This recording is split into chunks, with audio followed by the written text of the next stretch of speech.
నమస్తే, welcome to HM TV digital. అధిక ఉష్ణోగ్రతలతో America Monday ఎండల ధాటికి డొనాల్డ్ ట్రంప్ సభకు వచ్చి 11 మంది వడదెబ్బకు గురయ్యారు.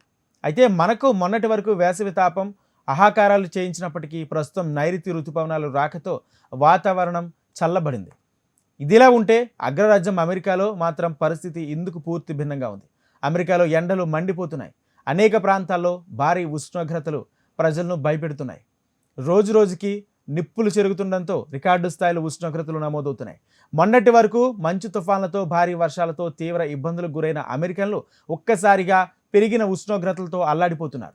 కనీసం ఇళ్లలోంచి బయటకు వచ్చేందుకు భయపడుతున్నారు. ముఖ్యంగా అమెరికాలోని నైరుతి రాష్ట్రాలను భానుడు ప్రచండ తాపం బెంబేలెత్తిస్తుంది. ఆగ్నేయ కాలిఫోర్నియాలో మొదలుకొని అరిజోనా, నెవాడా రాష్ట్రాల వరకు 2-3 రోజుల క్రితం పగటి ఉష్ణోగ్రతలు 43 డిగ్రీల సెల్సియస్కు చేరుకుంది. ఇక నెవాడా రాష్ట్రంలో లాస్ వేగాస్లో నిన్న కూడా వేడి గాలులు కొనసాగాయి. ఇక నైరుతి అమెరికాలో వేసవి మొదలు కావడానికి ఇంకా 2 వారాల వ్యవధి ఉన్న సూర్యప్రతాపం ముందే మొదలైంది.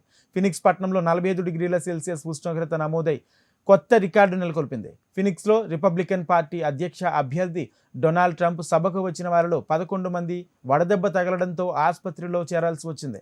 ఇక నెవాడా రాష్ట్రంలోని రినో నగరంలో సాధారణంగా 27 డిగ్రీల సెల్సియస్ ఉష్ణోగ్రత ఉంటుంది.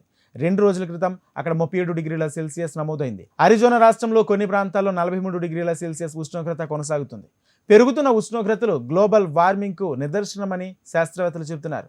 వాతావరణ మార్పులతో ప్రపంచవ్యాప్తంగా పెరుగుతున్న ఉష్ణోగ్రతల కారణంగా 2015 ప్యారిస్ వాతావరణ చర్చల్లో విధించుకున్న పరిమితి దాటిపోతుందని పర్యావరణవేత్తలు ఆందోళన వ్యక్తం చేస్తున్నారు.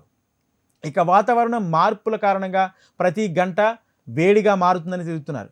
ఉదయం పూట ప్రజలు ఇళ్ల నుంచి బయటకు రాకూడదని, తగినన్ని మంచినీరు తాగాలని అధికారులు ఇప్పటికే సూచనలు జారీ చేశారు. 2016లో 44 డిగ్రీల ఉష్ణోగ్రతలు నమోదు కాగా మునుపటి రికార్డులు బద్దలవుతున్నాయని అధికారులు తెలుపుతున్నారు.